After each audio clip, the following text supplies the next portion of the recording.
بسم اللہ الرحمن الرحیم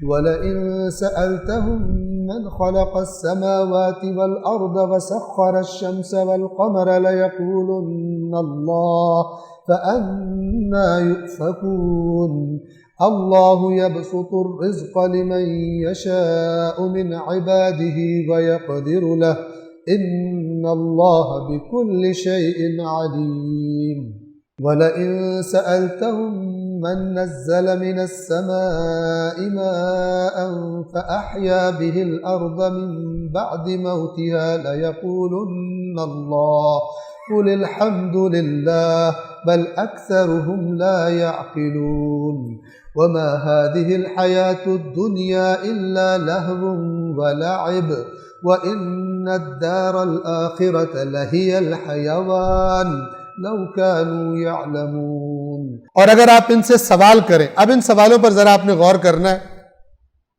اور یہ خداوند عالم نے وہ سوال کیے ہیں تاکہ توجہ کرائے کہ یہ کام، ان کاموں کو صرف میں کرتا ہوں، کوئی اور نہیں کرتا۔ اور اگر آپ ان سے سوال کریں، کن سے؟ یہ کافروں کا کہا جا رہا ہے، مکہ کے کافر۔ سورہ عنکبوت مکہ کی ہے۔ اے رسول، اگر آپ ان سے سوال کریں کہ آسمانوں اور زمین کو کس نے پیدا کیا اور سورج اور چاند کو کس نے مسخر کیا، تو ضرور جواب دیں گے اللہ نے۔ تو پھر یہ کہا الٹے جا رہے ہیں، تم اللہ نے کیا تو پھر کیوں کہتے ہو دوسرے کرتے؟ تمہیں خود بھی پتہ ہے کہ یہ خدا کے کام ہے۔ اللہ اپنے بندوں میں سے جس کے لیے چاہتا ہے رزق کو وسیع کر دیتا ہے اور جس کو چاہتا ہے تنگ کر دیتا ہے۔ اللہ یقیناً ہر چیز کا خوب علم رکھتا ہے۔ اور اگر آپ ان سے پوچھیں گے کہ آسمان سے پانی کس نے نازل کیا اور اس کے ذریعے زمین کو مردہ ہونے کے بعد کس نے زندہ کر دیا، تو وہ ضرور کہیں گے اللہ نے۔ کافر مشرک مکہ کے بھی یہ کہیں گے۔ آج کچھ مسلمان کہتے ہیں نہیں، کوئی اور کرتا۔ اللہ نے کہہ دیجئے الحمدللہ۔ البتہ اکثر لوگ عقل نہیں رکھتے، اللہ ان کو عقل سے فارغ قرار دے رہا ہے۔ اور دنیاوی زندگی تو جی بہلانے اور کھیل کے سوا کچھ نہیں، اور آخرت کا گھر ہی اصل زندگی ہے، اگر انہیں اس بات کا علم ہوتا۔ یہ جو دو لفظ استعمال کیے ہیں قرآن نے، وَمَا هَٰذِهِ الْحَيَاةُ الدُّنْيَا إِلَّا لَهْوٌ وَلَعِبٌ، ایک لفظ ہے لہو اور ایک ہے لعب۔ ایک دفعہ ایک صاحب کہہ رہے تھے لہو گفتگو نہ کیجیے اور لغو گفتگو نہ کیجیے۔ تو میں نے کہا لہو گفتگو کیا ہے؟ تو کہتے ہیں یہ نہیں ہوتا لام ہے واو۔ میں نے کہا وہ لہو ہے، لہو نہیں ہے، اور وہ لغو ہے۔ ٹھیک ہے، جیسے بعض کہہ رہے تھے کہ قسمت سے ہی پاکستان میں مجھ جیسے دانشور پیدا ہوتے ہیں، تو دانشور تو یہ لہو ہے اور لعب ہے۔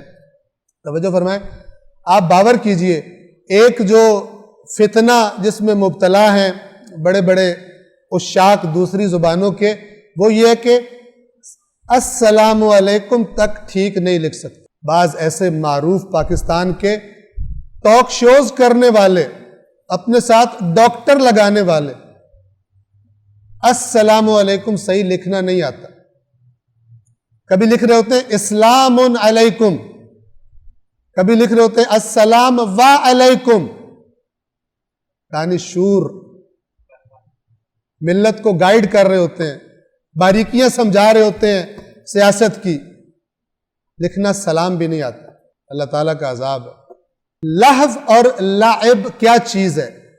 لعب کا ترجمہ کیا جاتا ہے کھیل۔ لعب کا جو اصل معنی، یہ اس لیے کہ قرآن میں ریپیٹ بھی بہت ہوا اور اس میں میسج ہے۔ لعب اصل میں کہا جاتا ہے ایک غیر حقیقی مقصد کو فرض کر کے اس کے لیے محنت کرنا۔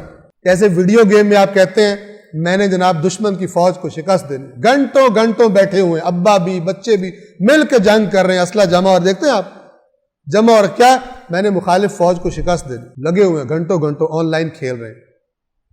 یہ فرضی دشمن ہے جس کو شکست دے رہے، کسی کو شکست نہیں دے رہے، اپنا ٹائم ضائع کر رہے، سر اپنا ٹائم کل کر رہے ہیں لغویات میں، ٹھیک ہے، اور ٹارگٹ کا رکھا ہوا میں نے جناب یہ کرنا۔ یہ ایک فرضی غیر حقیقی ہدف کے پیچھے دوڑنا، کام کرنا، اسے کہتے ہیں لعب۔ لہو کیا ہے؟ جو ہے نا الہاکم التکاثر حتی زرتم المقابر، یہ الہا لہو سے نکلا ہے۔ لہو اس چیز کو کہتے ہیں جو کسی امپورٹنٹ اہم چیز سے آپ کی توجہ ہٹا کر اپنی طرف کر لے۔ آپ نے بیٹھ کر کوئی امتحان دینا ہے، ٹھیک ہے، اچانک باہر سے آپ کو کوئی بندر نچاتا ہوا نظر آئے، اس کا بندر بڑی زبردست حرکتیں کر رہا ہو، آپ اپنا پیپر چھوڑ کر بندر کا تماشا دیکھنے لگے، یہ لہو۔ قرآن کے دیے ہوئے تصور کے مطابق ہماری سب کی منزل خدا کے پاس ہے، موت کے بعد خدا کی بارگاہ میں ہمارا حساب کتاب ہونا، یہ اصل مقصد ہے۔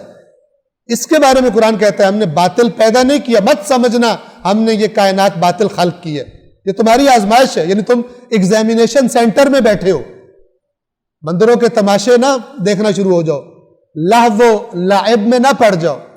لہذا اب قرآن کسے کہہ رہا ہے؟ لہو الہاکم التکاثر، تمہیں دنیا کے مال کی کثرت نے، جمع کرنے نے، میرا زیادہ ہو گیا، میرا زیادہ ہو گیا، اس نے تمہیں الہا ٹریک سے اتار دیا۔